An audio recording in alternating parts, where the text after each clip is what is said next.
Hello दोस्तों, मैं हूं आयुष और स्वागत है आपका रीके अड्डा में। तो आज से हम स्टार्ट करेंगे डार्क वेब सीरीज को। और मैं आपको बता दूं कि ये one of the best web series है और ये सभी लोगों को काफ़ी पसंद आ रही है इसके कॉन्सेप्ट के लिए। और आप भी इसे बिल्कुल मिस नहीं करना चाहोगे। तो वक्त को बिना बर्बाद किए चलिए एपिसोड 1 शुरू करते हैं।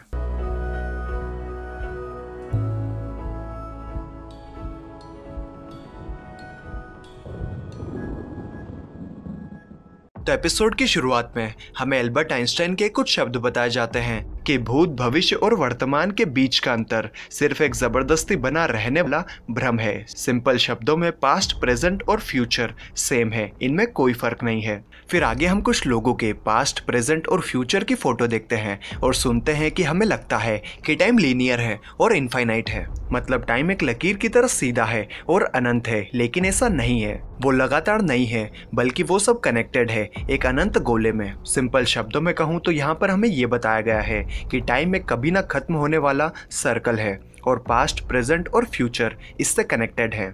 हाँ, मैं जानता हूँ ये थोड़ा कम पल्ले पड़ रहा होगा, लेकिन ये सब मैं आपको इसलिए बता रहा हूँ क्योंकि इसी कॉन्सेप्ट पर ये पूरी सीरीज है। फिर हमें एक सीन दिखाया जाता है 21 जून 2019 का, जहाँ पर एक आदमी जिसका नाम माइकल होता है वो एक खत को टेबल पर रखता है और फिर फांसी लगाकर सुसाइड कर लेता है। और उस खत पर लिखा होता है कि उससे 4 नवंबर की रात 10:13 तक मत खोलना। और उसी खत के पास हमें माइकल की फैमिली फोटो दिखती है। फिर अगले सीन में हम जोनस को देखते हैं जो कि माइकल का बेटा है और वो अचानक से खड़ा होता है और अपनी दवाई लेता है। फिर हमें 4 नवंबर 2019 का सीन दिखाया जाता है जहाँ पर जोनस के घर में लाइट नहीं होती और वो अपनी मॉम को बुला रहा होता है। और जोनस की मॉम, जिसका नाम हाना होता है, वो अपने आशिक के साथ सुबह सुबह का नाश्ता कर रही होती है। You know what I mean. और नाश्ते के बाद उल्रिच हाना के रूम से खिड़की से बाहर चले जाता है। फिर हम देखते हैं कि जोनस अपने स्कूल जा रहा होता है और रास्ते में उसे एरिक के लापता होने का पोस्टर दिखता है।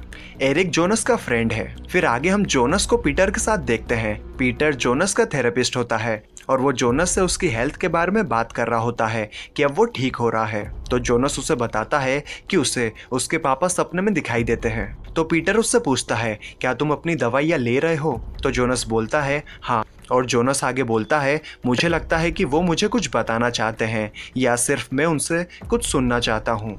तो पीटर पूछता है, तुम क्या सुनना चाहते हो? तो जोनस बोलता है, वो ऐसे क्यों चले गए? उन्होंने अपने आप को फांसी क्यों दी? और उन्होंने कुछ भी क्यों नहीं बताया कि उन्होंने ऐसा क्यों किया? फिर हम देखते हैं कि वो खत जो माइकल ने छोड़ा था वो माइकल की मॉम के पास होता है जिसका नाम इनिस होता है। फिर हम देखते हैं उल्रिच निल्सन के घर को, जिसमें उसकी वाइफ कैथरीना, उसका बड़ा बेटा मैग्नस और छोटा बेटा मिकल और बेटी मार्था होती है। और मिकल उल्रिच को एक मैजिक ट्रिक दिखाता है जिसमें वो एक डाइस को एक कप के नीचे रखता है और दूसरे कप के नीचे से निकालता है। और उल्रिच जब उससे पूछता है कि ये कैसे किया, तो वो कहता है, कैसे नहीं, कब किया ये पूछो। फिर हम जोनस को देखते हैं जो कि स्कूल के बाहर खड़ा होता है और सभी लोग उसे घूर घूर कर जा रहे होते हैं। फिर वहां पर उसका दोस्त बार्टोस आता है और वो बताता है कि उसने सबको ये बताया कि तुम 2 महीने के लिए फ्रांस के दूसरे स्कूल में थे। फिर वो दोनों स्कूल के अंदर चले जाते हैं। फिर हम देखते हैं कि उल्रिच पुलिस स्टेशन पहुंचता है क्योंकि वो एक पुलिस ऑफिसर होता है। और पुलिस स्टेशन में एरिक के पेरेंट्स चार्लेट को सुना रहे होते हैं कि उन्होंने अभी तक उनके बेटे को क्यों नहीं ढूंढा। तो चार्लेट उन्हें समझाने की कोशिश करती है कि वो उनके बेटे को ढूंढने की पूरी कोशिश कर रहे हैं, लेकिन एरिक की मम गुस्सा होकर उस पर थूक देती है। तो उल्रिच माहौल को संभालने की कोशिश करता है और कहता है कि हो सकता है एरिक घर छोड़कर चला गया हो, उसने पहले भी ऐसा किया है। तो एरिक के डैड बोलते हैं वो जब भी जाता था 2 दिन के बाद आ जाता था, लेकिन आज 13 दिन हो चुके हैं। तो उल्रिच एरिक के पेरेंट्स से प्रॉमिस करता है कि वो उसे ढूंढ निकालेंगे। फिर हम एक गुफा को देखते हैं और उसके अंदर से एक इंसान बाहर निकल कर आता है। फिर हम मैग्नस को देखते हैं जो कि सिगरेट पी रहा होता है। तभी वहां पर फ्रांसिस्का आती है। तो मैग्नस उसे कहता है, तुम्हें तो अंदर होना चाहिए था। तो फ्रांसिस्का मैग्नस की सिगरेट पीकर कहती है, प्रिंसिपल के बेटे को स्कूल में सुट्टा नहीं लगाना चाहिए और इतनी पूरी वीडियो तो बिल्कुल नहीं। और ये कहकर वो वहां से चली जाती है। फिर हम देखते हैं सभी स्टूडेंट्स असेंबली में बैठे होते हैं। फिर वहां पर मार्था आती है और हमें पता चलता है कि मार्था और बार्टोस रिलेशनशिप में है।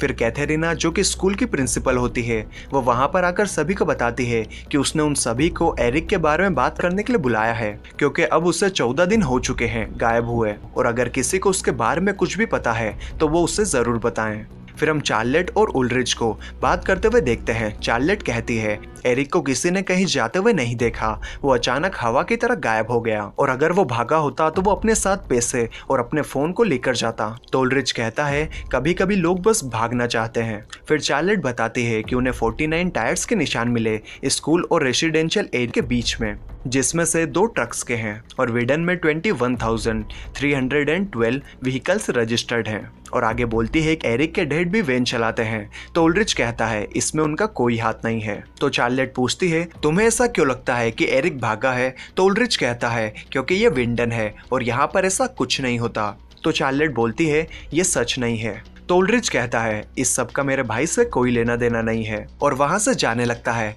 तो चार्लेट उसे बताती है कि उसकी मॉम का कॉल आया था। फिर हम चार्लेट के परिवार की फोटो देखते हैं जिसमें उसका हस्बैंड पीटर, उसकी बड़ी बेटी फ्रांसिस्का और छोटी बेटी एलिजाबेथ होती है। फिर हमें विंडन के फॉरेस्ट होटल का सीन दिखाया जाता है जहाँ पर रेजिना टाइडमैन, जो कि बार्टोस की मॉम होती है, उसे बैंक से कॉल आता है लोन की किस्त चुकाने के लिए। लेकिन एरिक के गायब होने की वजह से सब डरे होते हैं और उनके होटल में कोई नहीं आ रहा होता, जिसकी वजह से रेजिना लोन की किस्त नहीं चुका पाती।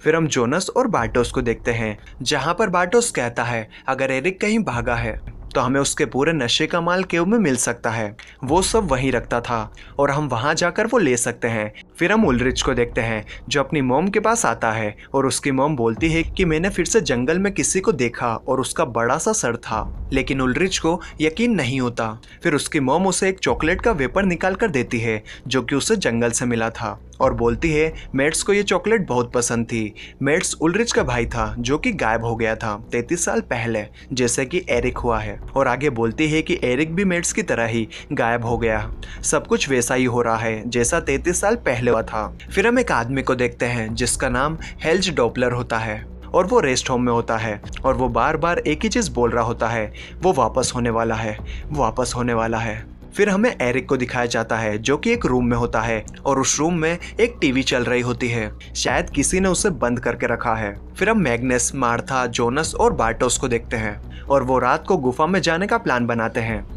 फिर हम कैथेरिना को देखते हैं और उसे उलरिच की हुडी में किसी औरत का बाल मिलता है। फिर हम हाना को देखते हैं और वो अलेक्जेंडर को मसाज कर रही होती है क्योंकि उससे उसकी चोट पर दर्द हो रहा होता है। फिर अलेक्जेंडर हाना से माइकल के लिए सॉरी बोलता है और जोनस के बारे में पूछता है तो हाना बताती है वो ठीक है। फिर हम इनस को देखते हैं जो कि जोनस की दादी है और हाना उसे मैसेज करके कहती है कि आज भी बिजली चली गई, अगर आप चाहती हैं कि हम घर छोड़ दें तो कह दीजिए। और इनस जोनस से 3 महीने से नहीं मिली है और वो माइकल का खत खोलने के लिए रात की 10:13 होने का इंतजार कर रही होती है। फिर हम हाना को स्कूल में आते हुए देखते हैं और वो कैथेलिना से मिलती है और कैथेलिना उसे उसका हालचाल पूछती है। फिर कैथेलिना उसे अंदर बैठने को कहती है। फिर हम जोनस को देखते हैं और वो जंगल में एक जगह पर पहुंच जाता है और वो देखता है कि मार्था वहां पहले ही पहुंच चुकी होती है। फिर जोनस मार्था से बार्टोस और मैग्नस के बारे में पूछता है तो मार्था बोलती है वो हमेशा की तरह ही लेट हैं। फिर मार्था जोनस को बार्टोस और उसके रिलेशनशिप के बारे में समझाने की कोशिश करती है तो जोनस उसे कहता है ठीक है। फिर मार्था बोलती है लगता है मुझे डेजावू हो गया है, मुझे ऐसा लग रहा है जैसे ये सब पहले ही हो चुका है। फिर वहां पर मैग्नस और मिकल भी आ जाते हैं तो मार्था मिकल को वापस ले जाने को कहती है तो मैग्नस कहता है तुम ही ले जाओ। तो मिकल कहता है फिक्र मत करो, मैं कोई छोटा बच्चा नहीं हूँ। फिर वहां पर बार्टोस भी आ जाता है और वो सभी गुफा की तरफ जाने लगते हैं। फिर हम देखते हैं कि स्कूल में पेरेंट्स टीचर मीटिंग चल रही होती है और चार्लेट सभी पेरेंट्स से बोलती है कि अगर उन्हें या उनके बच्चों को एरिक के बारे में कुछ भी पता चले तो हमें जरूर बताएं। फिर वहां पर कुछ नए सिक्योरिटी मेजर्स को लेकर बातचीत होने लगती है और हाना को उलरिच का मैसेज आता है 5 मिनट में बाहर आने के लिए और हाना वहां से निकल जाती है।